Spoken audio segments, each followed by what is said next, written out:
அசுரனின் பதுமையவள் 38. அனல்விழி முன்பே அலைபேசி மூலம் தன் மேனேஜரை அழைத்து ஆம்பல் அங்கு வரும் விஷயத்தை சொல்லியிருந்தான். என்னால் இன்னைக்கு நிறுவனத்துக்கு வர முடியாது, எனக்கு பதிலா ஆம்பல் வருவார், இனி அவர்தான் உங்களுக்கும் எனக்கும் பாஸ் என்று கூறியிருந்தான். அனல்விழியின் நிறுவனத்தில் உள்ள பலருக்கு ஆம்பலை நன்றாக தெரியும். சில சமயம் வேகமாக கல்லூரியில் இருந்து வந்துவிட்டால் அவள் நேராக அனல்விழி நிறுவனத்திற்கு சென்று விடுவாள். அவன் சொல்லிய விஷயத்தை புரிந்து கொண்ட மேலாளரும் ஆம்பலிடம் பயபக்தியுடன் நடந்து கொண்டார். அனைத்து சரக்குகளும் நல்லபடியாக ஏற்றுமதி ஆனவுடன் தான் அவளுக்கு மூச்சு சீரானது. தெரியாத வேலையாக இருந்தாலும் அனல்விழியிடம் அடிக்கடி அலைபேசியில் பேசி தன் சந்தேகங்களை தீர்த்து கொண்டாள். விடுமுறைக்கு வரும்போது தன் தந்தையின் நிறுவனத்திற்கு சென்றாலும் அது இதுபோல் கிடையாது. அவர்கள் தொழில் கட்டுமானம் மட்டுமே. அதற்கு தேவையான பொருட்கள் எல்லாம் வெளியில் இருந்து மட்டுமே வாங்குவர். விழி, நீங்க சொன்ன மாதிரி எல்லா வேலையையும் முடிச்சிட்டேன், இப்போ உங்களுக்கு ஹாப்பி தானே என்று கேட்ட ஆம்பலின் பவள நிற இதழ்களில் புன்னகை ரேகை தோன்றியது. இனி ஸ்டீல் நிறுவனத்தை நீயே பார்த்து கொள்ளலாம் அம்மு, உனக்கு அந்த பக்குவம் வந்துருச்சு என்றவன் குரலில் மகிழ்ச்சியின் சாயல். அதற்காக அந்த நிறுவனத்தை என் தலையில கட்ட முடிவு பண்ணாதீங்க விழி, நான் இங்கு வந்ததே உங்களுக்காக மட்டும்தான் என்று விளையாட்டாக கூறி வைத்தாள்.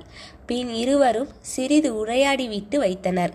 அப்போது அவள் அன்னை ராணியிடம் இருந்து அலைபேசி அழைப்பு வரவே மிகவும் சந்தோஷமாக இணைப்பை எடுத்தாள். எடுத்ததும் ராணி அழ ஆரம்பித்தார்.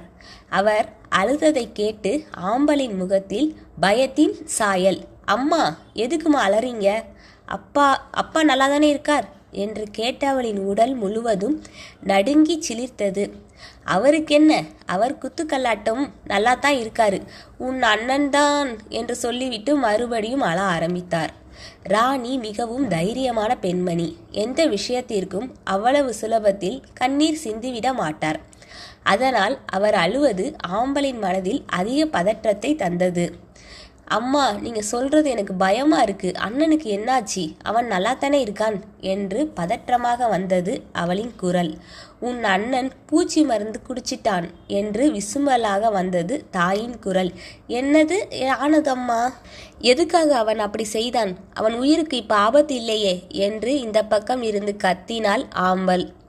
உன் அப்பாவுக்கும் அவனுக்கும் பயங்கர சண்டை என்று சொல்லிவிட்டு மறுபடியும் தன் அழுகையை ஆரம்பித்தார் ராணி. அப்பாதான் ஊரிலேயே இல்லையேம்மா, அப்படி இருக்கிறப்ப எதுக்கு 2 பேருக்கும் சண்டை வந்துச்சு என்று புரியாமல் கேட்டாள். அண்ணனை நினைத்து அவளின் மனதில் ஏகப்பட்ட துயரம். அவனுக்கு என்ன ஆனதோ ஏதானதோ என்று அவளின் மனது அடித்து கொண்டது. ஆனால் அதை உணராத ராணி பேசிக்கொண்டே சென்றது அவளுக்கு கோபத்தை உண்டு செய்தது. கோபம் கொள்வதற்கான நேரம் இதுவல்ல என்பதை உணர்ந்தவள் உணர்ச்சிகளை கட்டுப்படுத்தியபடே தன் தாயிடம் உரையாடினாள்.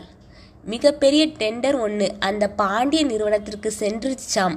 அதனால வீடியோ காலில் அவனிடம் பேசியவர் ஒரே சண்டை.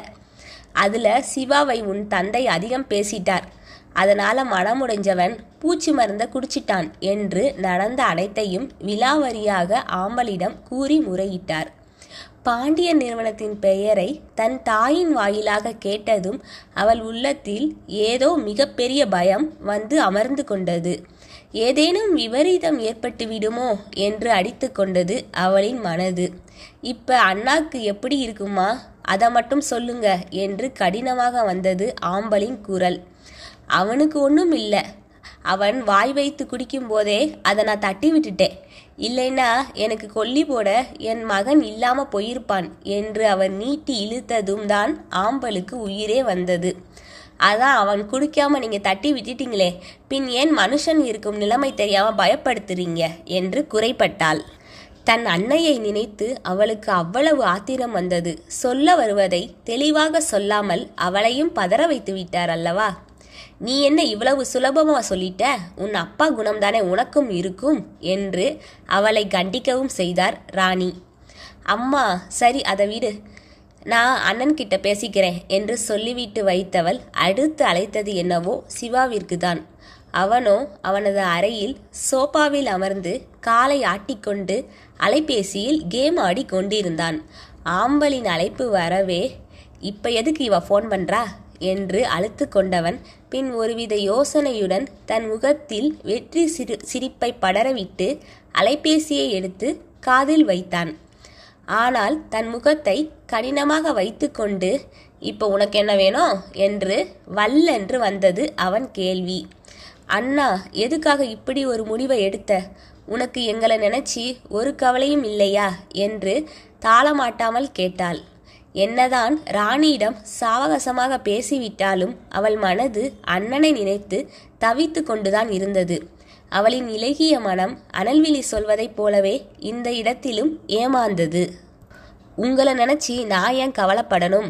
எனக்கு யாரும் தேவையில்லை. நீ முதல்ல ஃபோனை வை ஆம்பல் என்று கத்தினான். ஏன் அண்ணா இப்படி பேசுகிற? நான் உனக்காக அப்பா கிட்ட பேசுகிறேன். இனி அவர் உன்னை எதுவும் சொல்ல மாட்டார் என்று அவள் சொல்லியதும் சிவாவின் உதடு வளைந்தது. உண்மையாத்தான் சொல்றியா, இல்லை என்னை எதுலையாவது மாட்ட வச்சு அவர்கிட்ட நல்ல பேர் வாங்குறதுக்காக சொல்றியா என்றான் சந்தேகமாக.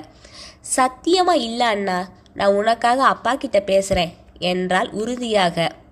உனக்கே தெரியும் ஆம்பல், நான் நிறுவனத்துக்குள்ளே வந்ததிலிருந்து பல மாற்றத்தை கொண்டு வந்திருக்கேன். அப்படி இருக்க இந்த டெண்டர் கைவிட்டு போனதில் அவர் வானத்துக்கும் பூமிக்கும் குதிக்கிறார். நான் இனி கம்பெனிக்குள்ளக்க காலடி எடுத்து வைக்கக்கூடாதுன்னு அவர் வானத்துக்கும் பூமிக்கும் குதிச்சுக்கிட்டு இருக்கார் என்றான் கோபமாக.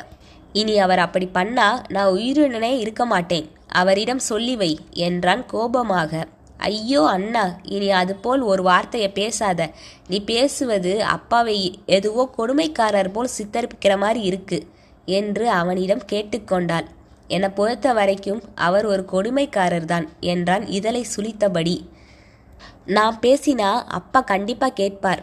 நான் அவர்கிட்ட சொல்கிறேன். ஆனால் அண்ணா, உன்னை மட்டும் ஞாபகத்தில் வச்சுக்கோ. வியாபாரத்தில் லாப நஷ்டம் சகஜமான ஒன்று தான். நீ நட்டம் அடைஞ்சிட்டா உன்னை கண்டிக்கிற உரிமை நம்ம அப்பாவுக்கு இருக்கு. அதை என்னைக்கும் மறக்காத.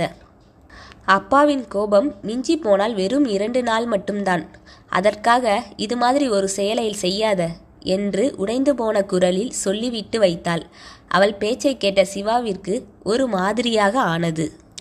ஒரு விதமான குற்ற உணர்ச்சி அவன் மனதில் வந்து அமர்ந்து கொண்டது.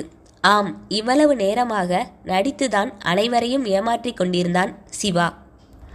அவனுக்கும் அவன் தந்தை விஸ்வநாதமூர்த்திக்கும் காரசாரமாக விவாதம் நடந்து கொண்டிருக்கும் போதுதான் வேலைக்காரி அப்போதுதான் வாங்கி வைத்துவிட்டு போன பூச்சி மருந்தை கைகளில் எடுத்திருந்தான்.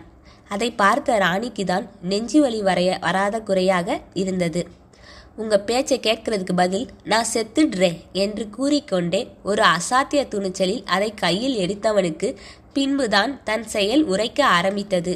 அச்சோ, இப்ப என்ன பண்றது என்று மனதில் நினைத்தவன் அவனின் தாய் ஐயோ என் மகன் என்று கத்திக்கொண்டு அவன் அருகில் வரவே அதை சாதகமாக எடுத்து கொண்டவன் அந்த மருந்தை குடிப்பது போல நடிக்க ஆரம்பித்தான். சரியாக அவன் தாய் அருகில் வந்து அவன் கையில் இருந்த பூச்சி மருந்தை தட்டிவிட்டதும் தான் அவனுக்கு நிம்மதியானது. இங்கு நடக்கும் கூத்தை வீடியோ கால் வழியாக பார்த்து கொண்டுதான் இருந்தார் விஸ்வநாதமூர்த்தி. ஆனால் அவர் முகத்தில் சிறிதும் பதற்றமில்லை. மாறாக, சாக வேண்டும்னா சாக வேண்டியது தானே, யார் வந்து உன் கையை பிடிச்சது? சாவதற்கு எத்தனையோ வழி இருக்கு, அதற்கு தானே 5 மாடியில் வீடு கட்டி வச்சிருக்கேன் என்று எள்ளலாக வந்தது அவரின் பதில்.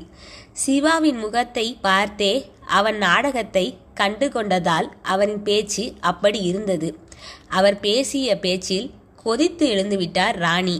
யோ, நீ எல்லாம் ஒரு அப்பனா? ஆசையா பெத்து வளர்த்த மகன் சாக போறேன்னு சொல்றான், கொஞ்சமும் அறிவில்லாம சாகிறதுக்கு ஐடியா வேற கொடுக்குறியா நீ என்று ஏகத்திற்கும் வசவு மலை பொழிந்தார். சிவாவோ தன் அன்னையின் பேச்சில் மனதில் குத்தாட்டம் போட்டு கொண்டிருந்தான். அப்படிதான் அம்மா, நல்லா திட்டு என்று கவுண்டர் கொடுத்து கொண்டது அவனின் மனது. அனைத்தையும் விளையாட்டாக நினைத்த சிவாவிற்கு அப்போது தெரியவில்லை, நேரடியாக இல்லை என்றாலும் மறைமுகமாக தன் தங்கை வாழ்க்கை சீரழிவதற்கு தானும் ஒரு காரணம் என்று. புரியாம பேசாத ராணி, அவன் நடிப்பை பத்தி உனக்கு தெரியாது. சிறு வயதில் என் அம்மா இறந்து விட்டதாக ஆசிரியர்கிட்ட பொய் சொல்லிட்டு சினிமாக்கு போனவன் தானே இவன் என்று வீடியோ காலில் கத்திக் கொண்டிருந்தார் விஸ்வநாத மூர்த்தி.